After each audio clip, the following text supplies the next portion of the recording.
টাকার পাগল, ক্ষমতার নেশাগ্রস্ত লোকজন আছে। অন্তত 20% থেকে 30% মানুষের ইমান লাগবে ইমান বিল গায়েবে সর্বোচ্চ লেভেলের, পরকালমুখী, দুনিয়া বিমুখ। আর 20 থেকে 30% মানুষের লাগবে পূর্ণাঙ্গ তাওহীদ। আল্লামা ইকবাল লিখেছেন, এ দৌর আপনি বারাহিম কি তালাশ মে হ্যাঁ, যে আজকের যুগের মুসলমানদের সকল সমস্যার সমাধানের একটাই রাস্তা, এই যুগের ইব্রাহিম লাগবে। এই যুগের ইব্রাহিম কোথায়? আজ থেকে 5000 বছর আগে ইব্রাহিম আলাইহিস সালাম এসেছিল, পূর্ণাঙ্গ শতভাগ তাওহীদে বিশ্বাসী। ওই পূর্ণাঙ্গ শতভাগ তাওহীদে বিশ্বাসী ইব্রাহিম কোথায়? আজকের মুসলিম উম্মার মধ্যে ওই ইব্রাহিম লাগবে। তাহলে মুসলমানদের মুক্তির যাত্রা শুরু হয়ে যাবে।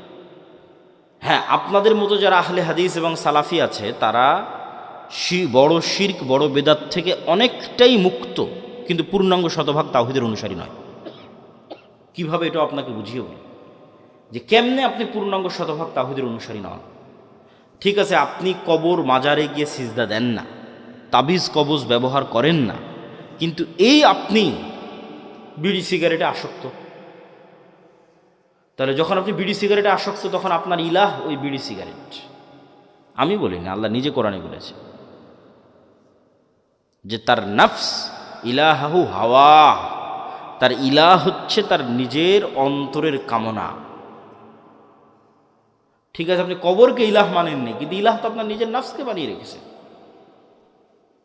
ইলাহ তো কোনো অবৈধ প্রেমিকাকে বানিয়ে রেখেছে, ইলাহ তো টাকার নেশাকে বানিয়ে রেখেছে, ইলাহ তো ক্ষমতার নেশাকে বানিয়ে রেখেছে। ওই টাকার জন্য আপনি সব করতে পারেন, হালাল হারামের বাস বিচার নাই। ওই ক্ষমতার জন্য আপনি সব করতে পারেন, ওই নারীর জন্য সব করতে পারেন, মনের প্রবৃত্তি পূরণ করার জন্য সব করতে পারেন। তাহলে তো আপনি শতভাগ তাওহীদপন্থী নন। তাহলে তো আপনি ইব্রাহিম আলাইহিস সালামের মতো হতে পারলেন না, যে ইব্রাহিম আলাইহিস সালাম এবং ইসমাঈল আলাইহিস সালাম আসলামা ওয়া তাল্লাহু লিল জাবিন, নিজের ইচ্ছার বিরুদ্ধে গিয়ে সন্তানকে জবাই করতেছে, আর সন্তান নিজের ইচ্ছার বিরুদ্ধে গিয়ে জবাই হওয়ার জন্য রাজি হয়ে যাচ্ছে। কেন? সিদ্ধান্তটা আল্লাহর। এটা হলো শতভাগ তাওহীদ, যে আল্লাহর সিদ্ধান্তের সামনে পরিপূর্ণ আত্মসমর্পণ। তাহলে শতভাগ তাওহীদপন্থী 20% থেকে 30% মানুষ, আর ইমান বিল গায়েবে সর্বোচ্চ স্তরের 20 থেকে 30% মানুষ হওয়া ছাড়া পূর্ণাঙ্গ ইসলামী বিপ্লব সম্ভব নয়। এই দাওয়াত আজকে আমি দিচ্ছি না, এই দাওয়াত শাহ ইসমাইল শহীদ দিয়ে গেছে আজ থেকে 100-150 বছর আগে। ওনার একটাই দাওয়াত ছিল যে আমাদের পূর্ণাঙ্গ ইসলামী বিপ্লবের আগে মানুষকে শতভাগ পূর্ণাঙ্গ তাওহীদে বিশ্বাসী হতে হবে, নাহলে পূর্ণাঙ্গ ইসলামী বিপ্লব সম্ভব নয়। শতভাগ তাওহীদে বিশ্বাসী এবং ইমান বিল গায়েবে ইয়াকিন আছে এরকম 20 থেকে 30% মানুষ লাগবে পুরো বাংলাদেশের। তাহলে এর উপর ভিত্তি করে পূর্ণাঙ্গ ইসলামী বিপ্লব কায়েম হবে। পূর্ণাঙ্গ ইসলামী বিপ্লবের সকল ক্রাইটেরিয়া রেডি আছে, শুধু ওই রকমের যোগ্য মানুষ নাই। তারপরে কি লাগবে? তারপরে আরো 2টা জিনিস লাগবে। এক, আমি পূর্ণাঙ্গ তাওহীদপন্থী মানুষ, ঠিক আছে, আমি পূর্ণাঙ্গ ইমান বিল গায়ব অর্জন করলাম, ঠিক আছে, কিন্তু নেতা হওয়ার জন্য আরো 2টা জিনিস লাগবে। ওই 2টা জিনিস পূরণ না করতে পারলে নেতা হতে পারবেন না। একটা হচ্ছে আল্লাহ সুবহানাহু ওয়া তাআলা এই পৃথিবী যেই ফাংশনের উপর ডেভেলপ করেছে, ওই ফাংশন আপনাকে ইউজ করতেই হবে। তো এই পৃথিবীতে নেতা হওয়ার ফাংশন হচ্ছে জ্ঞান এবং শিক্ষা, এটা আল্লাহই দিয়ে রেখেছে। এখন এই জ্ঞান এবং শিক্ষার বাটন যদি ইহুদি খ্রিস্টান চাপে, তাও ওরা নেতা হয়ে যাবে। এই জ্ঞান শিক্ষার বাটন যদি হিন্দু, ডোম, চামার, ম্যাথর, মুচির চাপে, ওরা নেতা হয়ে যাবে। আল্লাহ কখনো তার রুলস ভাঙ্গেন না। এখন এই নাটোর, এই এলাকার নাম কি?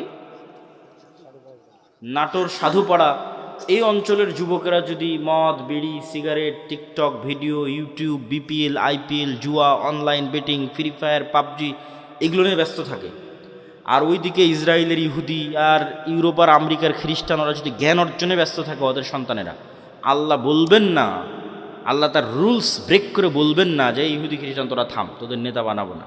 আমার নাটোরের কিছু মদখোর জুয়াখোর বান্দা আছে, ওদের নেতা বানাবো। এইটা আল্লাহ করবেন না। নেতা হতে হলে গোলামির জিঞ্জির আপনাকে নিজে হাতেই ভাঙতে হবে, সেটা জ্ঞান এবং শিক্ষা। জ্ঞান এবং শিক্ষায় সর্বোচ্চ স্তর অর্জন করার চেষ্টা ছাড়া নেতা হওয়ার আর কোনো রাস্তা পৃথিবীতে নাই। নেতা হওয়ার এই রাস্তা আল্লাহ নির্ধারণ করেছে। তলুতকে আল্লাহ বলছেন বাস্তাতান ফিল ইলমি ওয়াল জিসম, যে আমি তলুতকে বানু ইসরাইলের নেতা বানিয়েছো, জ্ঞানে বড় তাই, জ্ঞানে বেশি তাই।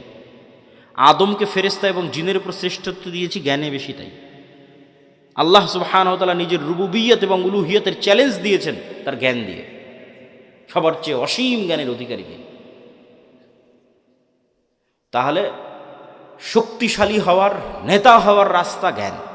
যে গ্রহণ করবে সেই নেতা হবে, আল্লাহ বাধা দিবেন না। আর মুসলমান যদি গ্রহণ না করে কি করার বলেন? কিছুই করার নেই। তাহলে 3 নম্বর রাস্তা হচ্ছে জ্ঞান অর্জন করতে হবে। 4 নম্বর রাস্তা সত্যবাদিতা এবং ন্যায়পরায়ণতায় অটল থাকতে হবে, পাহাড়ের মতো।